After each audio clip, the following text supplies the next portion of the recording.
Hey, what's up, everybody? It's Starkey here. Thank you so much for watching this video. If you are new to this channel, please like, share, comment, and subscribe. And do not forget to click the notification bell so that you can be notified once I post new videos.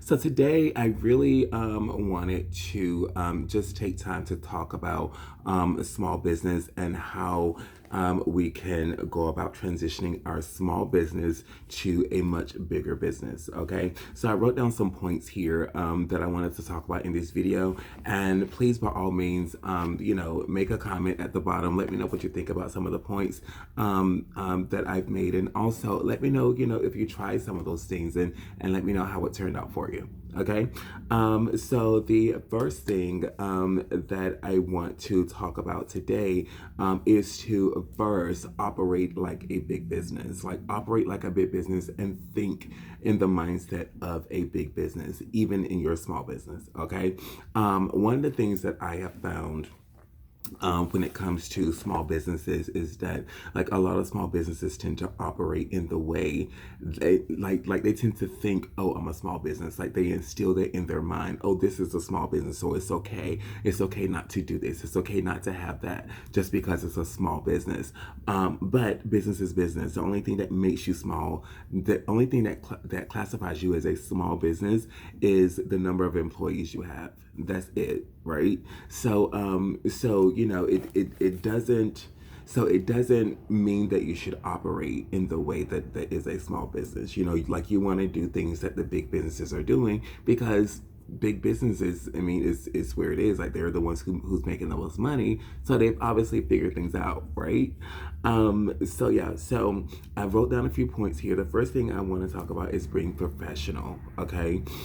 Being professional is super, super important because a lot of people, a lot of small business owners feel like, oh, like this is my friend who's shopping here, or, this is my neighbor who's shopping here. So they feel like they don't have to be professional, or, they have like regular customers, like people who come in on a regular basis, and they feel like, they don't have to be professional. And that's not true at all, because either way, like it is your business that people are experiencing. You understand what I'm saying? People are coming to you because they're experiencing your business, not because, like not necessarily because they want to like just come and see you. You understand what I'm saying? Like your friends and family members might want to come and see you, but strangers who are coming in on the street, they're coming in to do business with you. They come in because they see that, oh, I need this person provides this, like let me go and do business with them. Okay, so you want to make sure that you are professional at all times. And when I say professionalism, I'm really talking about like the attitude and the dynamics you build with people.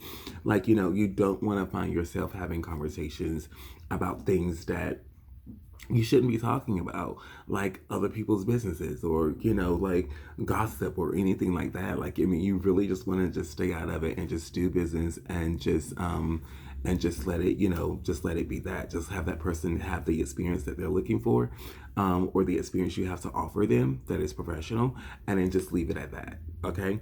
The second thing is to don't talk about money.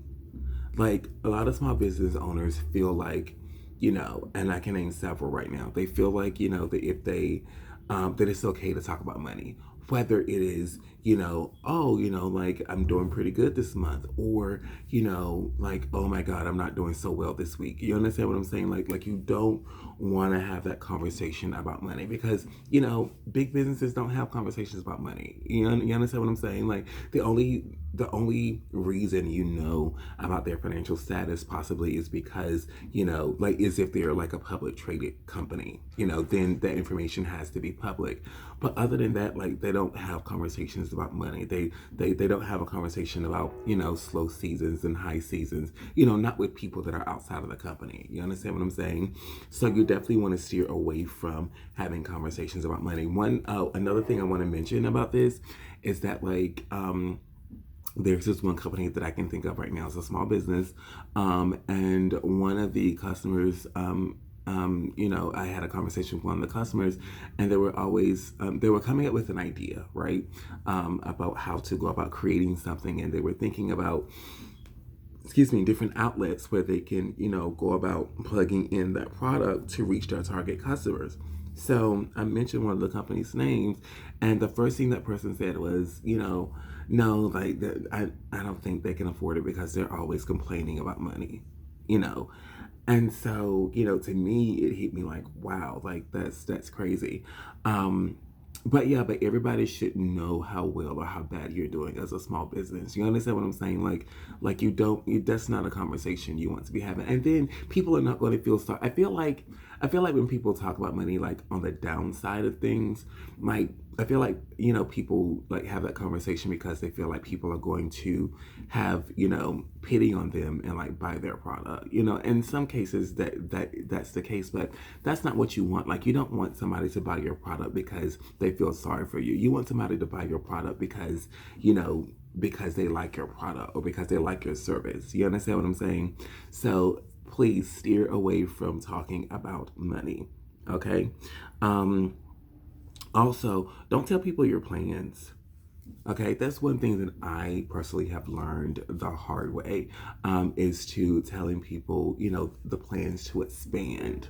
Um, like that's not what you want to do, and I understand that sometimes it can be super exciting, and you just feel like you want to tell somebody, you want to share that information with somebody, so the first thing you want to do is open your mouth and say, hey, this is what we're doing next. Like, do the thing first and then start telling people. If you feel like you absolutely have to tell somebody, tell your employees. Talk to your employees about it, okay? But even when you tell your employees that, there should be a business confidentiality clause in place to let them know that, hey, this conversation only stays here. Like, they have to understand the importance of not sharing this information with anyone else, especially whenever you're running a small business. Because, like, when you're running a small business, and a lot of times, like, you might hire someone who you know or who knows someone right? Or maybe it's not a person but they're within the community, so they know people that you might know. So like they feel like it's okay to, hey, like it's totally fine to share this information with someone else. You want to make sure that you are not having, that you're not that information does not leak outside of your business. Okay. Another thing, just to go from the business confidentiality clause, you want to also make sure that things are not being discussed like money and like the status of sales and things like that. Most of my customers, I'm sorry, most of my employees are young. They're teenagers. They work here after school. They're college students, right? But they're from the local area, and I'm not. So like I've learned that a lot of times when they get home, their parents will ask me, did you get any sales today? Like did you, like how much money did you guys make today? And at one point they were telling them, and I'm like, that's not information you should be sharing with anybody. Like this is not a public company. This is a private company, and we want to make sure that we keep our information private. So I had to come up with a business confidentiality clause and have them sign it. Actually, pull up videos on YouTube about business confidentiality so that they can understand the importance of keeping that information to themselves. And a lot of times the people feel like, oh, it's my neighbor or it's my my mom. Like it's okay, but it's not okay. So you have to make sure that you're letting them know that hey, it's not okay to share this information with anybody, and make sure that you give examples too, because a lot of people don't get it. So you have to give examples like grandma, grandpa, like sisters, brothers. Like nobody should have this information. Like this information should only stay within the company. Okay.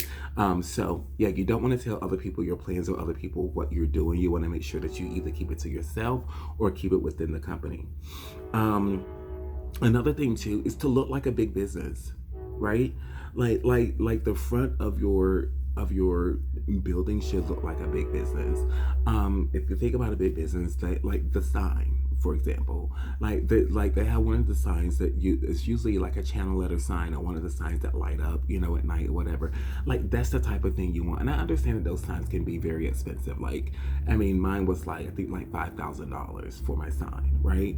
But it's the sign that legitimizes your business. It's the sign that sets an expectation for your business. It's the sign that lets people know that hey, this is a business. Like this is not a hangout spot. Like this is not a spot where you can come in and do whatever. Like this is a business where you walk through the door, have the intent on spending money here, right?